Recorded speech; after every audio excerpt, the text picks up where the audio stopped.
3 ways to deal with business competition. Now, don't you just hate competition?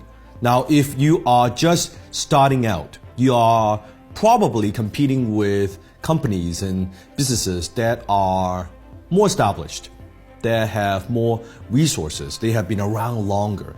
Or if you are the leader in your sector, in your industry, in your category, chances are you also have new companies coming into your industry, trying to take market share from you, trying to take customers from you, right? They offer different types of products.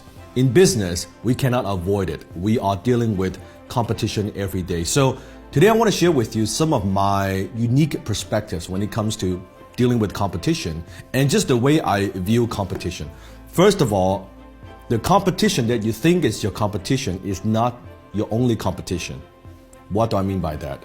Think about if, let's say you run a local gym membership, right? You run a local gym and you sell gym membership, and you think you are competing with other gyms in your area.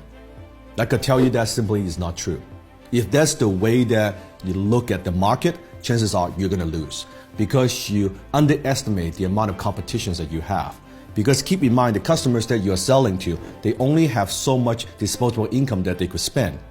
So it's not just between choosing your gym versus other gym. It's also choosing spend money with you, spend money in fitness, investing in their own health, right? Versus spending money maybe at Crispy Donut, right? Or Netflix. You have to look at it that way because they only got so much money. If you want them to spend money with your business, you cannot just think about, I'm just competing with other gyms. That's a bare minimum, right? That's who you're competing with. So, way number 1, how do you compete? Number 1, keep your friends close and keep your competitions closer. Here's what I do. I study my competitions. I probably know my competition better than they know themselves, right? I study them. I buy from them, right? I talk to their people.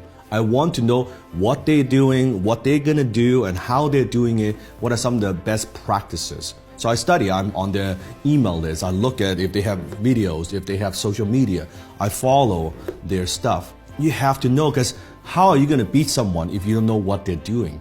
It's very dangerous in business to think that, well, I don't need to know what they're doing. I just, need to do my own thing, right? Well, but there's some things you can learn from your competitions. So don't be so arrogant and say, there's nothing I can learn from them. No, I learn a lot from my competition. So that's a great thing about a capitalism, right? That you can learn from other people. You can learn from your competitions. If they are successful, if they're getting ahead, if they are getting customers, there's something that they are doing, chances are that you are not doing. It could also be they're providing a better service, a better experience. They're selling a better product. They've got a better team, whatever it might be. Competitions challenge you to be better. It challenges you to not get complacent. So it's not such a bad thing. So don't be so afraid if they put us out of business. Don't be so afraid of that. If they put us out of business, there's something wrong with us, right? We are not keeping up, right? We are not delivering enough value to the marketplace or solving the customer's problems the way that they want to be solved. So that's way number 1. Way number 2, and that is we want to study the competitions, at the same time, don't focus on them. Now you may be thinking, Dan, I thought you just said keep your friends close and keep your competitions closer. Doesn't that contradict with what you just shared with me in point 1? No. Study them, get to know them inside and out, know the strategy, know their market, know how they're serving the customers, get their products, or spend some money with them, right? You get the best education that you could get. At the same time, you focus a majority of your attention, focusing on how do I add more value to my customers? How can I add more value than anybody else? That's the key, right? Focus on your customers. So we study the competitions, but our attention, our focus, our energy, we spend that on how could we help our customers? How could we fulfill their needs better? Sometimes I have my entrepreneurs, my executives, my CEOs friends. They come to me and they visit me and they see what I do, and sometimes they'll get a day and behind the scenes, and I show them some things that I do. Usually the universal response is, oh, I can't do what you do, right? Oh my goodness, how prolific you are and how much you get done. Like, how do you even do this, right? Like, you have like multiple clones that are running around and to get this much done. Because the way I see it is this, that if someone can easily copy what you do, then you're not very good at what you do. Like I could tell people, and I share a lot of my best practices on YouTube, and a lot of people, they ask me, well, aren't you afraid that people know your secrets and how you run your business? I said, well, here's what I do. Go ahead and try it. It's like Michael Jordan. Well, here's how I slam dunk and here's how I play basketball. You go ahead and try to be Michael Jordan. You can't. So instead of focusing on that, focusing on the customers and also focusing on your skills, what do you need to do? Who do you need to be to deliver more value to the marketplace than anybody else? And that's how you grow. Number 3, think long-term, not short-term. Instead of competing with your competitors on just one product or a campaign, because sometimes you see this in business a lot. The competition is, say, selling a certain product at a certain price point, and they do some kind of promotion and discount, and they lower their prices, and then you feel like, oh my God, I need to compete there, otherwise I'm gonna lose, right? Instead of being very reactive, think a little bit long term. Over the years, I have competed with so many people, so many enemies and opponents. They are stronger, they are faster, they have more resources, they have more capital. But yet, over the years, I've won many battles.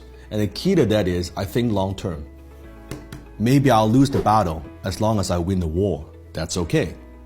So when I am looking at it from that perspective, I know that maybe I'm not the fastest, and I'm never the fastest, not the strongest, not the fastest, but I always have more staying power.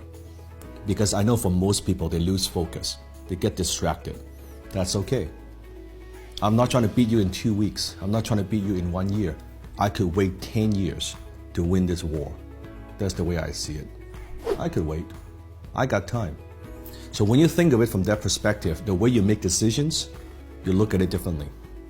You're not so rushed, and you're not making decisions that are just, you're reacting, right? You are, instead of thinking it, planning it, being more strategic. So think long-term and not short-term, and ask yourself, what would you do differently? If you're not competing long game, right? Think long-term, what would you do differently? And you wait. And you ask yourself, how could I make sure I stick around? How could I make sure I have enough endurance to last longer in this game? And you know, if you can last longer, you have that staying power and you innovate, you'll win. It's just only a matter of time. Let me give you a bonus, number 4. Also, sometimes if your competition is serving the same market that you're serving right now, well, instead of competing, why not profit from your competition? That's right, profit from your competition. Maybe you offer a complementary product to the same customer base. Well, instead of competing, if you're thinking from an abundance mindset, why not partner up and form some kind of a strategic alliance, some kind of joint ventures? You see a lot of big companies, they do that all the time. Co-branding, collaborate, strategic alliance. Why not do that and actually make more money for you and for your competition? And then your customers, the marketplace, they get more value and they get better results. What's the problem with that? Like, I collaborate with other people all the time. So if it's the right fit, you can't do a good deal with a bad partner, but assuming it's the right fit, same core values, and the product is complementary, and it is something that will help your customers, absolutely you could do that as well. So those are the 3 ways, no, actually 4